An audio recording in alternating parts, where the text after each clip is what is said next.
بسم الله الرحمن الرحيم.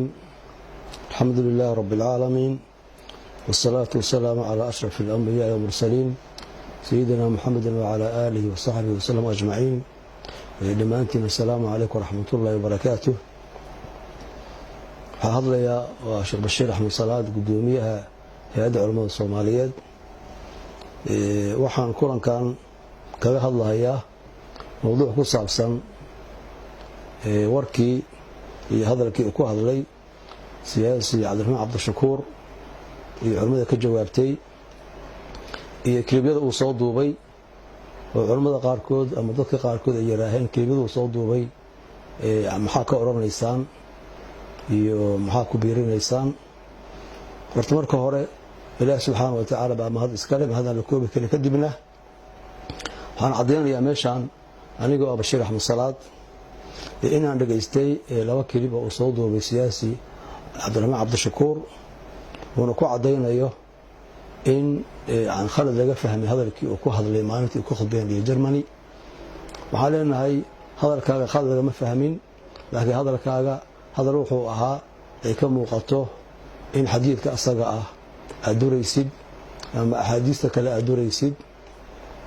hadalkaaga saas buu ahaa mid khalad laga fahmay ama si gaar ah loo leexiyay muusan ahayn. si kastaba hadii hadda aad maaragtay soo jeedisay waa soo dubta kulib aa leedahay yani khalad baa dhacay, khalad baa laga fahmay ama saa uma jeedin.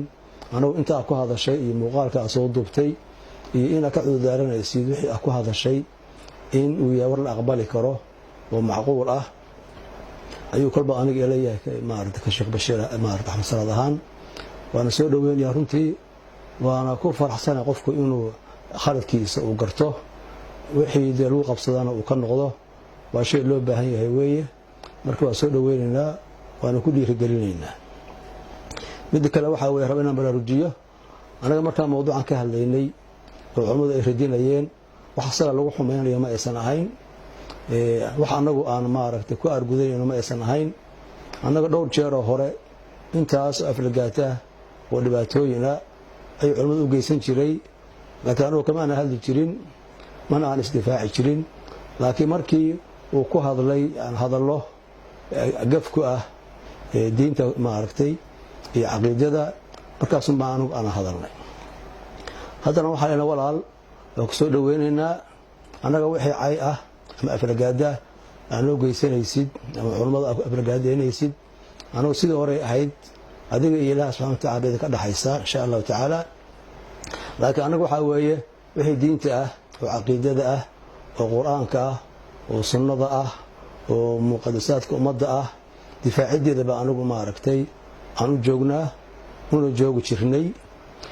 waxa maaragtay culimada loo laayay oo meelo badan dib lagu geystay waa la socotaan waxa weeyaan waa difaaca diinta ay difaacayaan dadka gaalaysiinaya oo dhiigooda banaystay oo ay ka celinayeen ayaa culimada lagu laayay oo dhibka lagu geystay ilaa haddana culays u saarayeen. waa sidaas weeye.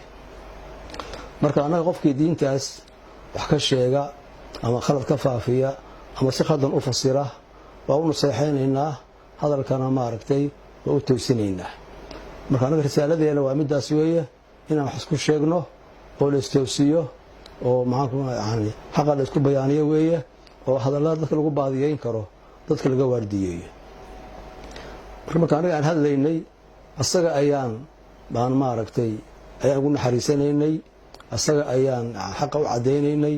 ummadii hor fadhisay oo u sacbinaysay ayaan xaqa u cadeynaynay. kuwa kale dhageysan doona oo ku gadmi maaragtay ku dagmi kara ayaa xaqa u cadeynaynay. marka xaq cadeyn bay naga ahayd, naxariis iyo toosin ayay naga ahayd, ilaalin diinta iyo muqaddasaadka la ilaalinayo ayay naga ahayd. mid cidna maaragtay lagu culaadinayo ama cid lagu dhibayo ma aysan ahayn. annaga siyaasad iyo khilaafaad dad haysta shaqadeena maaha, kamana shaqayno.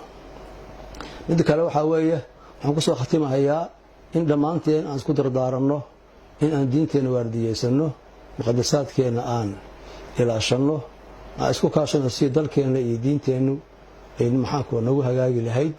waan iska ilaalino waxyaalaha tafaruqa keenahaya, isku dhaca keenahaya. aan iska ilaalino waxyaalaha maaragtay tuhmooyinka maalayacniga ah oo maaragtay culummada la tuhmahayo oo waxaysan ahayn lagu sheegahayo ama sumcaddooda meel looga dhacahayo oo dadka qaarkood oo siyaasiyiinta ahi ay ku dhacahayaan. marka waxaa leenahay walaalayaal, waxa diinta waardiyeeya siyaasiyiinta maaha, waxa diintan maaragtay loo dilay siyaasiyiinta maaha, waxa diintan difaacayaahi waxay ahaan jireen welina yihiin waa culummada Soomaaliyeed iyo shacabka Soomaaliyeed weeye. marka waxaan codsanaynaa insha allahu tacaala in la isku duubnaado, in la istixgeliyo, in diinta la waardiyeeyo, in diinta laga ilaaliyo oo dadka maskaxdooda laga ilaaliyo hadallada maxaanku waraahaa maaragtay qaladka ah ama qaladka laga fahmi karo. labada lama ogola, yani hadal khalad ah iyo hadal si khaldan loo fasiri kara, labadaba shay laga fiican yahay weeye.